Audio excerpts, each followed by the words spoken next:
It used to be a commonplace that projects have to be planned. It said so in all the books, still does in most. But thinking back over the last 40 odd years that I've been a project manager, I was never shown how to plan. Lots of books and articles on how to schedule, software describing itself as project planning decision support, but in reality a little more than to-do lists. None of the major project methods set out a planning approach. They all said how important it was, so just go and look in your favourite project management source book and see what you can see. Then when acting as a project consultant to a large company, I just straight out asked the project managers how they went about planning.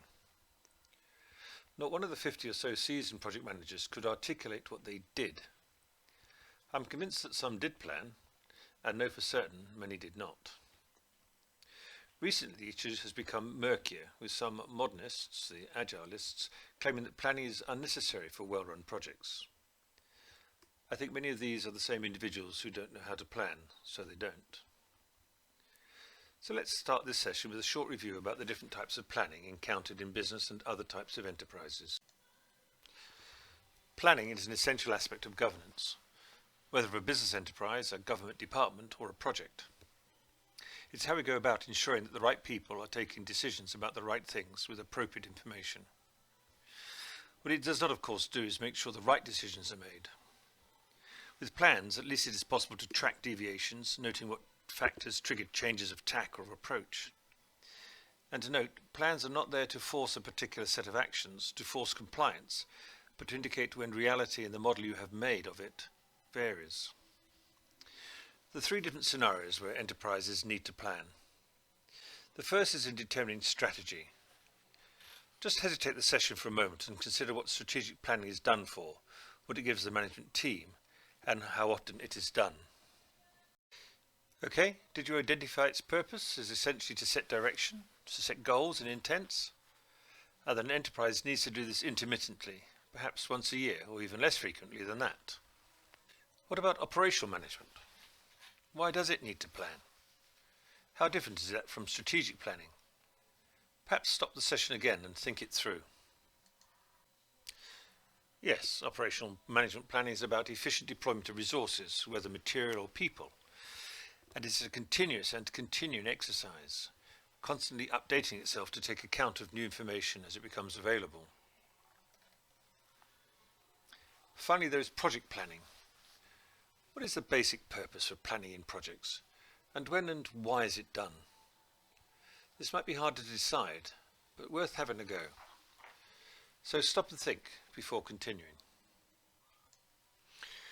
Projects by their very nature are unique management events, either because what is being attempted hasn't been done before, or the development environment is unusual or unique, involving new processes, procedures, techniques, or unique combinations of resources.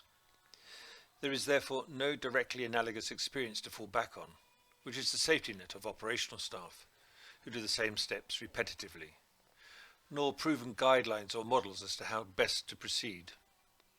You need to map it out first. You need to make a plan.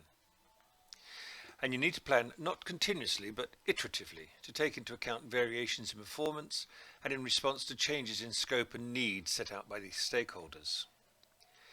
As we will see, project plans need to be change competent. That is, they need to be flexible and responsive to absorb and handle change, which is a given for any project. Within the principal discipline of project management are other planning elements. Chief amongst these are product management, how to manage the development processes and techniques involved in building products or outputs. Team management, how to engage and make productive individuals working alone or in groups on work packages, many of whom may not have worked together before. And stakeholder engagement, how to organise and respond to the needs and anxieties of the individuals who have an interest in the project and its outcomes. There's a great deal of unfortunate muddled thinking around project life cycles. The PMI, in its 6th edition, confounded it with a terrible piece of nonsense. The right had confused a project life cycle with a product life cycle, something I'm going to take great pains to distinguish between. The simplest and oldest of the 4 project life cycles is this one. It has 4 stages: initiate, plan, execute and close. Nowadays, this traditional project lifecycle is called a predictive project planning process because the planning work is usually completed up front. You're involved in setting out a possible future. It's tough to do, it's an error-laden affair, and it can be expensive. And so often the future does not behave itself as hoped, and you have to get involved in having to do it again and again. The real fault of this approach lies in the way some project managers and senior managers become so committed to it that they refuse to accept that it has become detached from reality and is no longer providing guidance and governance. So, a variant of the classical predictive approach was introduced many years ago, the incremental planning approach, or as we in IT used to call it, enjoy telling the clients, a phased approach to the project. This value, or the value of this approach, is that you didn't have to look so far into the future, but it still required the future state to be relatively stable and distinct, as each increment of the plan built towards it. The beauty of this approach is that it structurally forced the planning to be revisited, allowing new information about performance and scope to be reintegrated. But there were still problems. So a third variant, the iterative approach, was introduced. Unlike the incremental model, this was more evolutionary in style. The final future state tended to emerge from the components built in each iteration. In this case, therefore, it is more the case of the project evolving away from the current state as more factors in the environment and in the technology in use became clearer. The planning horizons were shortening. Despite all of this, a central issue remained. Locked into the very soul of every predictive planning approach, no matter how sophisticated, is that change gets to be seen as the enemy. Stakeholder engagement led new understandings, scope creep, new technologies, new ideas are regarded as the COVID-19 of projects. So scope freezes and shutdowns were often contemplated and even executed, all in the name of protecting the work already sunk into the upfront planning. And this has led to a serious root and branch re-evaluation of the role and approach to planning in projects. Several project theorists took one of the fundamental tenets of project management and turned it on its head. Change, they said, should not be regarded as a failure. It is in fact a signal that a new approach needs to be taken if the desired result is to be achieved. In other words, change is to be welcomed, encouraged even within the confines of a bounded management event, such as a project. Something I've heard of up to now. How can you encourage change in a constrained resource environment that is producing unique products or using unique processes and therefore needs to be planned? For some of the theorists, the dilemma is regarded as an irresolvable contradiction, and they fell from the project manager perch, claiming plan is passé in this new agile environment. Others, more thoughtful, perhaps more knowledgeable, rose to the challenge. One elegant solution becomes available by merging the incremental and evolutionary project life cycles together, like this.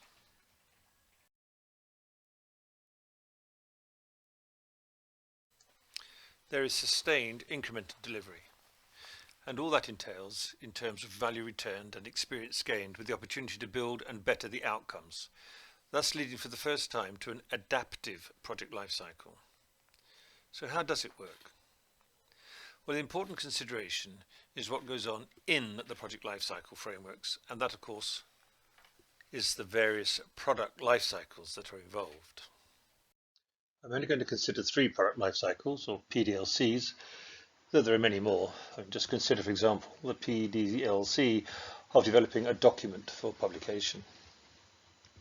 The first is well known as the much maligned waterfall model, where the development process is set out as a series of steps from concept to implemented thing.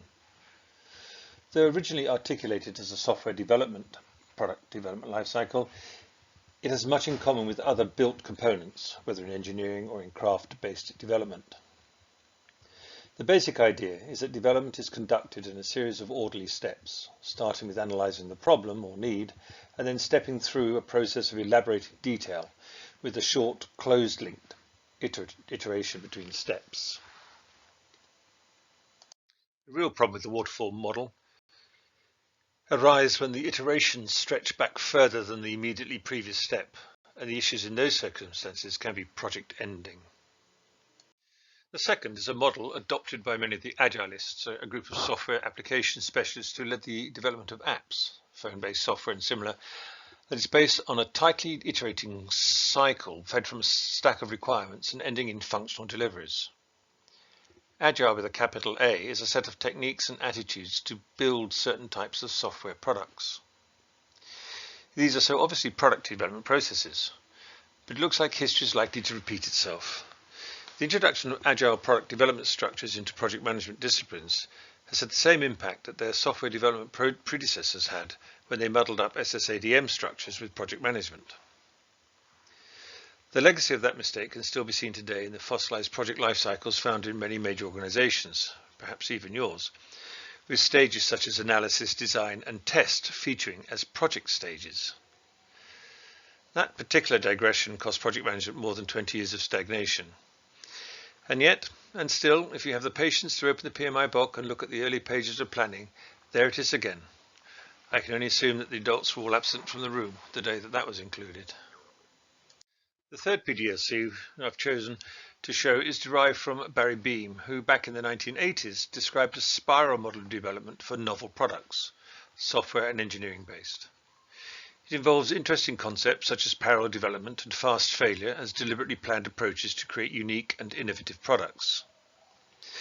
It's not my purpose to discuss the product life cycles or their merits in this talk. I just need to show you how these PDLCs integrate with the project management life cycles, the management entities that project managers are supposed to be managing.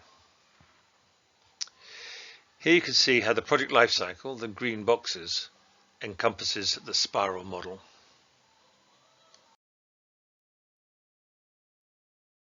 Once you overlay the product life cycle over the project life cycle, you can see straight away there are things that projects and project managers must do that are not mentioned in the product life cycles. The most obvious are in the initiation and enclosed stages. These elements are ignored by PDLCs.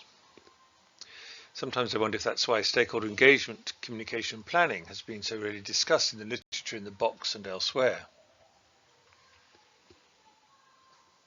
The Agile PDLC fits into the adaptive project lifecycle. Of course, there are many ways that the PDLCs can be fitted into the PLCs. These are just two, both of which are easy to visualize. But remember, every product has a PDLC, even those purchased. And these also need to be fitted into the project lifecycle of the project being run. So if there are several PLCs and several PDLCs, how can you choose which is the right one? How do you make a decision that you know to be correct? In fact, is there a right choice? There is an answer, you just need to ask the right questions. And those are, what are the success criteria or the concerns for the project manager? And what are the success criteria for the product developer? Let's just be clear. Project managers run projects. They do not make products. They hire other people to do that, or perhaps split themselves in two. But the premier decision maker must always be the project manager. The applicability of any PDLC within a project lifecycle is context dependent, and the relevant solutions have been summed up in this table. The dimension along the top is determined by the stakeholders and forms the environment of the project, and so features part of the success criteria for the conduct of the project. It is not a free choice decided by the technophiles in the project, but determined by the project manager. Just let me explain some of these headings. Where the senior manager and other key holders have the interest and power to determine how the project is to be established, then their decision is the fundamental component of the possible project environments.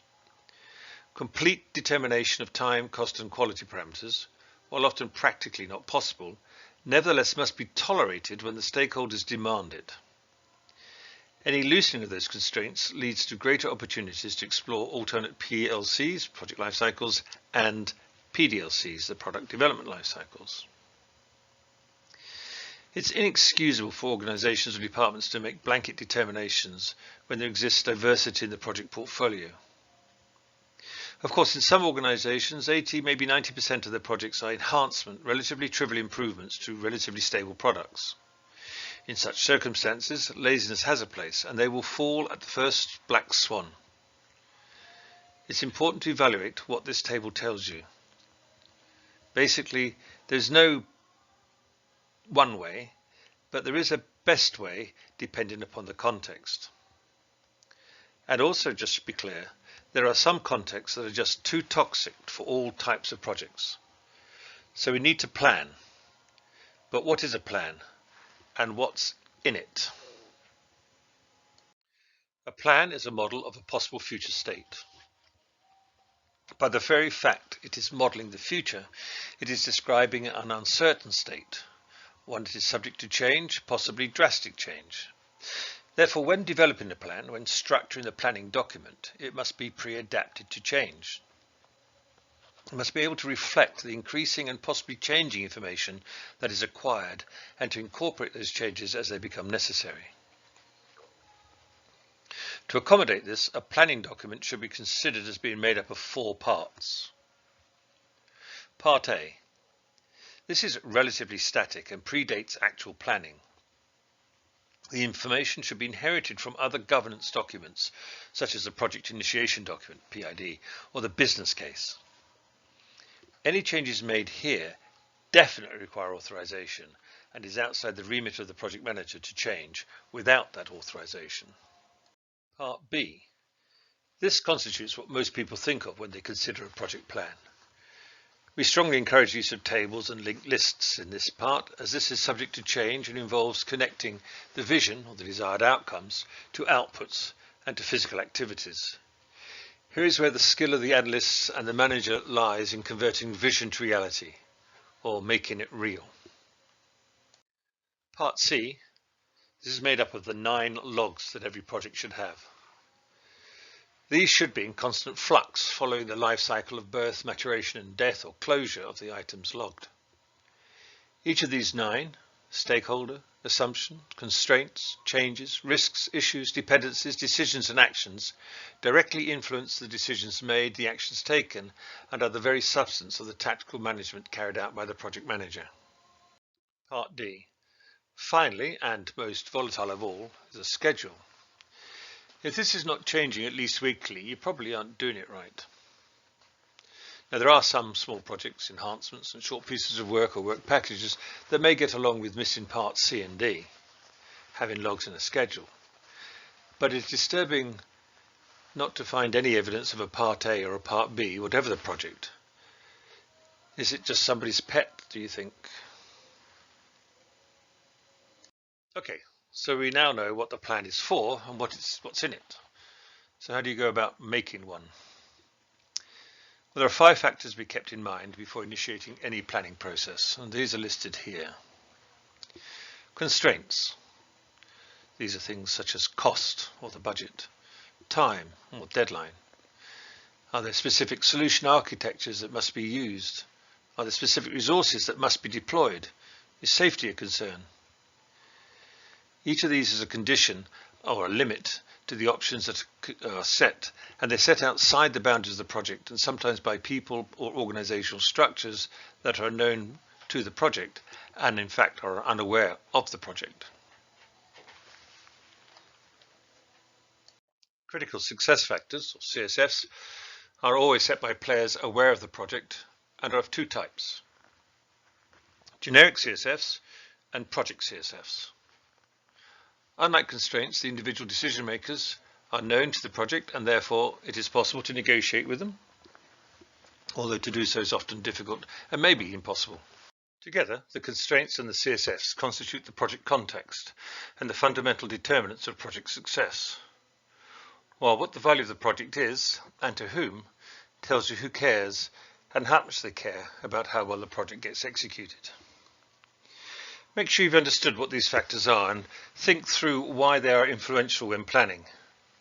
You might like to think about what they are for in your project. The last 2 are particularly interesting in modern project planning. How do you think they are important, and why has it become more of an issue in the past 10 to 20 years? Why don't you pause the session now and just jot down your thoughts? It turns out that there is a generic process to project planning. and it's not making up a to-do list.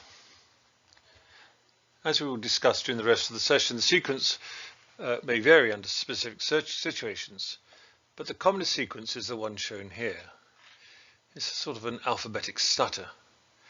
First, establish the box you must work within, the set of constraints and conditions of success, and then it's PP, RR, SS. The first P stands for products, the things the project is to produce, or the outputs if you prefer. Then the second P is for process, how the project will deliver the products, including purchasing of them. The first R is resource. Now you know how you're going to go about doing what you're going to do to produce the products or outputs. You now know what skills and what level of effort you'll need, so list it. And the second R is the set of risks you're going to have to manage. This list will have been added to by every entry in the PPR analysis that you've just carried out. Every product, every process, and every resource brings with it its own specific set of risks, so you capture them here. Now and only now can you establish the first S, the schedule. Who does what when? And these decisions generate their own risks, so add them to the risk list. And finally, the last S, the stakeholders. Only they can determine whether the project as you have set up will succeed in their eyes. If they don't like what you've done, it's wrong, and you'll have to do it again. You can see how the planning steps results in aspects of the plan you need to develop and what each contributes.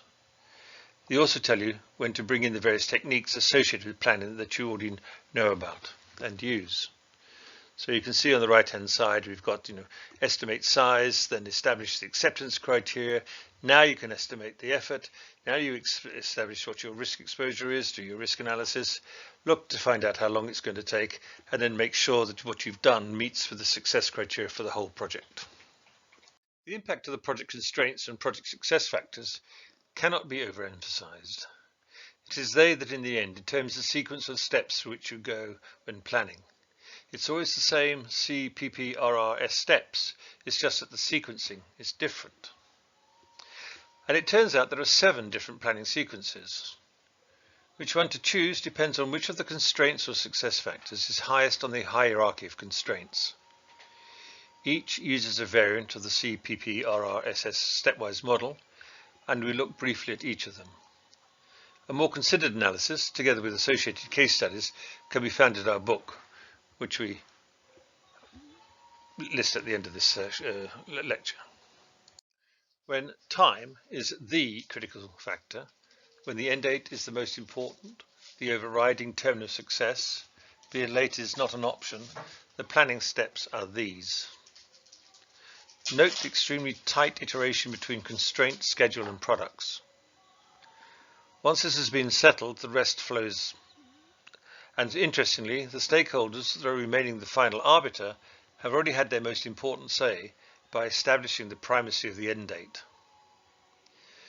Despite protestations to the contrary, neither time nor the next one, cost, is rarely the most important constraint in a project, and this is proved time and time again by the fact that successful projects often overrun their budgets and their deadlines, sometimes by extraordinary amounts. When cost is the master, the key constraint, the planning process is different. And this is evidenced by the way the products and processes are closely iterated. Nothing is done, nothing is produced until it is certain that the process can deliver the outputs within the budgetary constraints set for it. Though sometimes carelessly confused, those projects where cost is the principal constraint are planned and managed differently from those projects where the resource, especially scarce resource, is the primary constraint. There are plenty of projects in South Africa today that cannot be complete because they do not have access to the appropriate resource, not because they do not have the budget. It must be said that in many cases this is because the planning process has been done very poorly, if at all, and have the project using processes that need unavailable resources rather than using other, possibly innovative resources that are available. Stakeholder-led projects, though relatively rare, are also some of the most influential and game-changing projects and programs that are run in the country today. Their planning is essentially different from the first three types of projects we've looked at. The approach to planning these projects is set out in some detail in Louise's book on stakeholder-led projects.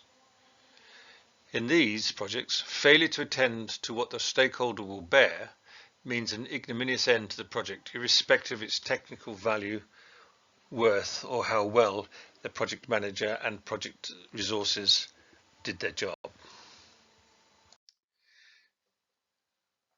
We'll now look at the planning of two types of projects that are not so common, but which often have impacts out of all proportion to their implementation. The first is mission critical projects, in which time and cost are not of the essence. In 2019, the world held its breath while 12 boys and their coach were rescued from a cave. Let's look at what happened.